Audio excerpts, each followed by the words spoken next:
Здравствуйте, дорогие друзья! Я рада вас приветствовать на моем канале. Сегодня в данном видео я пеку гениальный, всемирно известный итальянский пирог капрезе. Пирог этот готовится очень просто и быстро. И на вкус он получается как роскошный трюфельный миндальный торт. Вот ни много ни мало. Рецепт этого пирога был создан случайно на острове Капри, то есть от топонима происходит его название. При очень необычных обстоятельствах в процессе видео я расскажу эту легенду. Пирог этот готовится без применения пшеничной муки, то есть без глютена этот пирог и без разрыхлителя. Пирог этот очень насыщенный во вкусе, с апельсиновой ноткой, с ноткой горького миндаля я буду его делать. Это один из самых моих любимых пирогов в зимнее время. Он идеально подходит для рождественской выпечки. На вкус получается действительно роскошным этот пирог. Итак, для этого пирога я сейчас подсушу в духовке 250 грамм молотого миндаля. То есть здесь у меня не миндальная мука, а как бы смесь миндаля и мелкого, и более грубого помола, и даже мелкие кусочки миндаля. Сушу я его при 170 градусах. Каждые 5 минут я его так ворошу. Примерно 15 минут до такого очень красивого аромата миндаля. И я сейчас снимаю сразу цедру с одного апельсина и отставляю эту цедру в сторону. То есть нам понадобится только вот эта оранжевая кожица, ни в коем случае не белая, потому что она будет горчить. Миндаль у меня подсушился, я его пересыпаю уже сразу на тарелку и отставляю пока что в сторону. Посмотрите, какой он легкий, пушистый стал. То есть вот такой, какой он и должен быть для этого пирога, чтобы пирог не был клеклым, чтобы у него была потом идеальная просто консистенция. Вот это очень важно, подсушить миндаль. Сейчас 5 яиц среднего размера, весом без скорлупы у каждого яйца примерно 50 грамм, я разделяю на желтки и белки. Вот это тоже очень важно сделать. Здесь у меня 5 белков, добавляю туда обязательно щепотку соли. 8 грамм ванильного сахара или ванильного экстракта можно использовать. И от общего количества сахара 175 грамм я добавляю к белкам примерно половину. И взбиваю сейчас я белки около 5 минут. До побеления, пышности, вот такая глянцевая красивая меренга должна получиться. И отставляю пока что в сторону. 175 грамм размягченного сливочного масла я взбиваю сейчас примерно минуту. Добавляю туда сейчас весь оставшийся сахар и взбиваю примерно еще пару минут уже с сахаром. После пары минут взбивания сахара с маслом добавляю туда все желтки. И взбиваю еще примерно пару минут, то есть чтобы сахар растворился. Сахар нужно взбивать хорошо, чтобы не оставался потом у нас сахар практически, чтобы его не было нерастворенного сахара. Если у вас сахар не мелкокристаллический, тогда следует брать сахарную пудру. Сейчас добавляю в эту массу 200 грамм растопленного шоколада. Я его растопила на водяной бане. Шоколад у меня здесь с содержанием какао 52%. Выше процент содержания какао я здесь брать не советую для этого пирога. И шоколад нужно брать, здесь у меня кувертюры, то есть который устойчив к нагреванию. То есть шоколад, который может использоваться в выпечке именно. Такой шоколад, как правило, продается во всех кондитерских магазинах. У нас в Германии он продается в каждом супермаркете. Если вы даже не имеете такого шоколада, как кувертюры, возможно, вы уже знаете какой-то свой шоколад, который вы уже использовали в выпечке, и тогда просто можно его использовать. Просеиваю туда сейчас 20 грамм какао-порошка и 15 грамм кукурузного крахмала. И весь подсушенный ранее миндаль. Здесь можно не добавлять какао с крахмалом, но я добавляю, потому что если не добавлять, печь только на шоколаде, консистенция может быть неустойчивая. Очень многие кондитеры добавляют вот такую небольшую порцию какао с крахмалом именно для стабильности массы. На вкусе это никак не отразится, но пирог будет не просевший, идеальный в форме, такой, как он должен быть. И поэтому я всегда именно так и делаю. Я добавила туда всю апельсиновую цедру, а также несколько капель эссенции горького миндаля. Вы можете не добавлять аромат горького миндаля.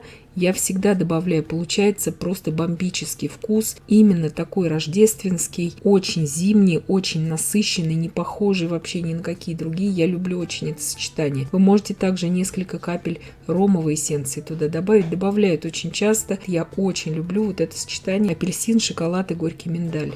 Теперь всю белковую массу я бережно вмешиваю вот в эту вот миндально-шоколадную смесь. Круговыми движениями все это вмешивается прекрасно. Получается такая достаточно пышная шоколадно-ореховая масса. Тесто таким и должно быть. И еще раз повторяю, разрыхлитель здесь не используется. Если вы хотите, если вы сомневаетесь, вы можете добавить туда чайную ложку разрыхлителя, но вкус с разрыхлителем уже будет не тот, знаю уже из опыта. Духовка у меня заранее уже разогрета на 170 градусов Цельсия. Это очень важно здесь выпекать именно в заранее разогретой духовке. Форма у меня здесь 24 сантиметра в диаметре, хотя при покупке эта форма была заявлена как 26 сантиметров в диаметре, поэтому я меряю всегда по факту, то есть верхний диаметр формы 24 сантиметра. Я застелила ее просто бумагой для выпечки. Обычно форма для вот этого пирога, для тарты капрезе, она имеет такую форму с расширением кверху, но часто очень используется обычная разъемная форма для выпечки с дном. И я использую именно такую форму. Сейчас выпекать я этот пирог буду в заранее разогретой духовке при 170 градусах Цельсия на среднем уровне, без конвекции. На режиме вверх-вниз примерно 45 минут. Это в моей духовке.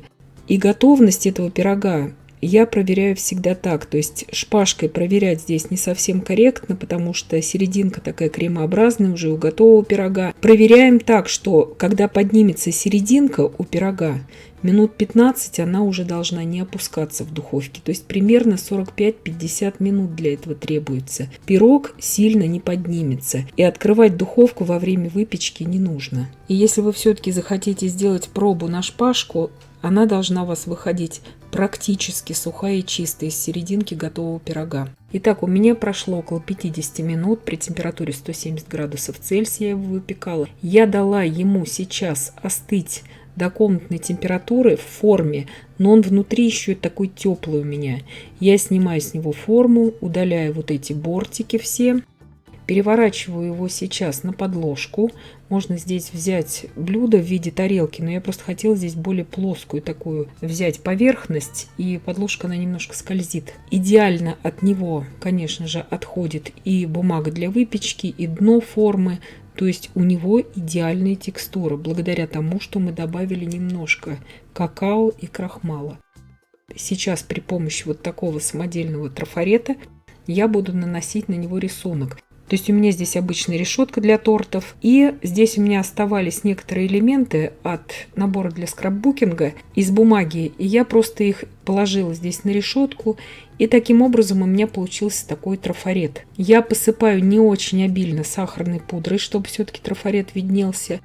И убираю очень аккуратно решетку. То есть вот так очень удобно. На эту решетку можно любые потом использовать элементы из бумаги. Или же просто салфетку можно вязаную положить. Или вообще просто посыпать сахарной пудрой. Все на ваше усмотрение. Можно приборы какие-то, вилки, ложки положить. Как вам нравится. Вообще, по основной версии создания этого пирога, создан этот рецепт был чисто случайно в 1920-е годы, то есть около 100 лет этому рецепту, на итальянском острове Капри, недалеко от Неаполя.